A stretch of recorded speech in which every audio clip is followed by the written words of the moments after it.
And good morning, Nigeria today. Join us as we delve into the challenges of breast cancer care and support access.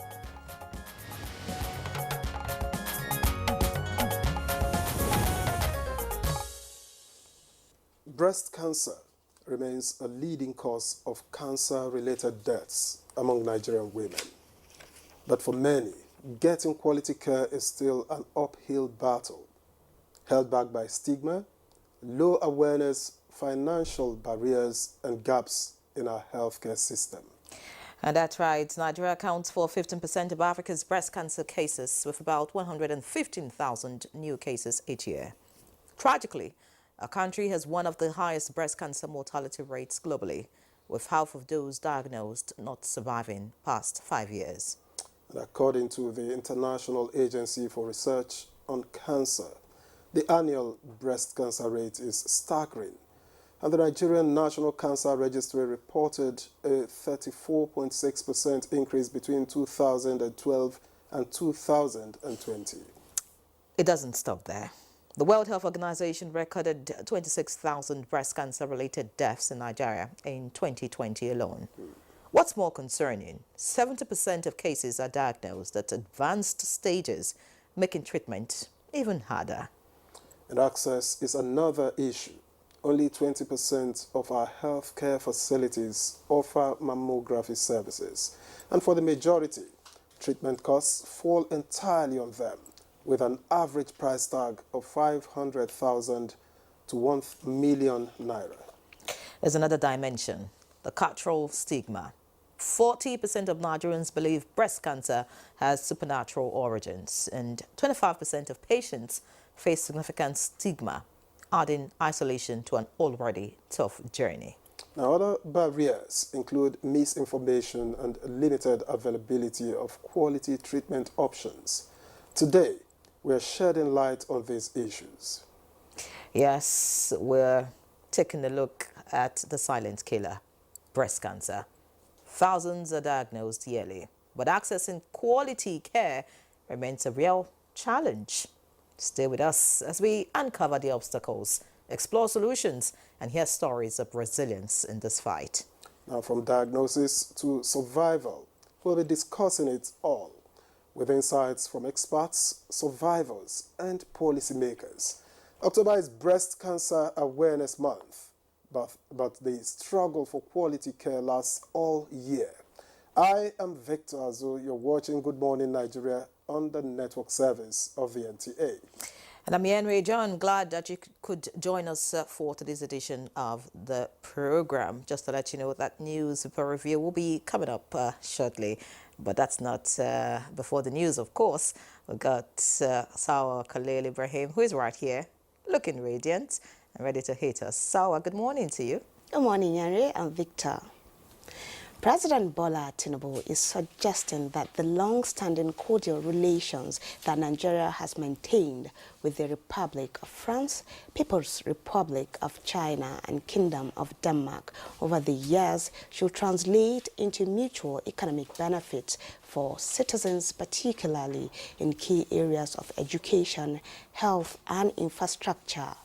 The president gave an assurance of more economic diplomacy at the ceremony to receive letters of credence from new envoys of 3 countries.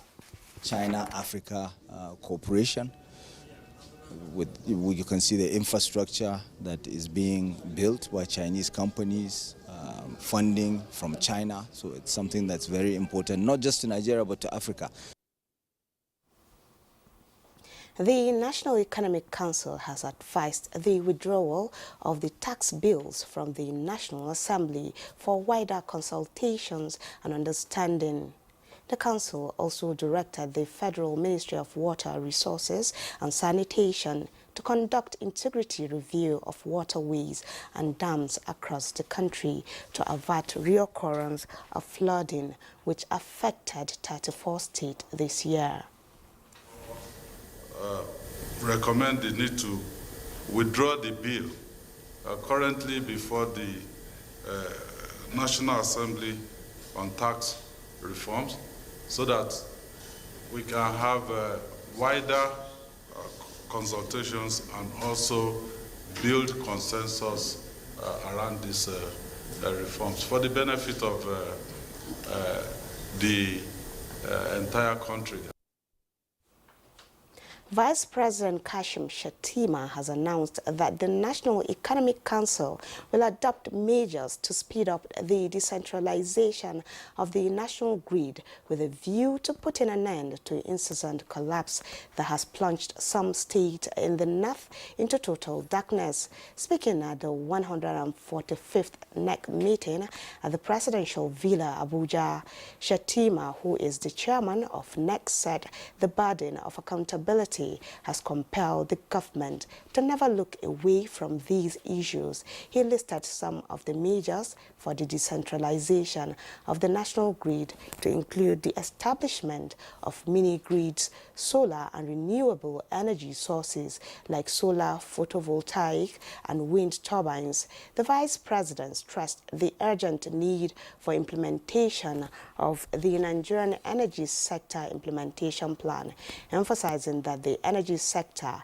must embrace the potential of renewable energy as well as leverage solar and mini-grid solutions designed to meet regional electricity demand. The Vice President also said the tax reforms initiated by President Bola Ahmed Tinubu's Renewed Hope administration will broaden the nation's revenue base, foster economic stability, and diminish dependency on specific sector on human capital index. Vice President Shettima cautioned that it is a tragedy that must be confronted following Nigeria's low ranking. He further shed light on the progress made so far in the bid to mitigate flood disasters, noting that the past few months have tested the durability of the solutions implemented to advance flood resilience. The presidency says the proposed tax reforms bills currently before the National Assembly will not increase the number of taxes presently in operation, rather will optimize and simplify existing tax frameworks. In a statement by the Special Advisor to the President on Information and Strategy, Bayo Onanuga, the presidency says the tax rate will remain the same as the focus on ensuring a more equitable distribution of tax obligations without adding to the burden on Nigerians. Also, the new tax bills will not absorb or eliminate duties of any existing department, agency, or ministry. Instead, they aim to harmonize revenue collection and administration across the Federation to ensure efficiency and cooperation on the proposed derivation-based VAT distribution model, which the northern governors oppose. The presidency stressed that the new proposed as initiated in the bill is designed to create a fairer system.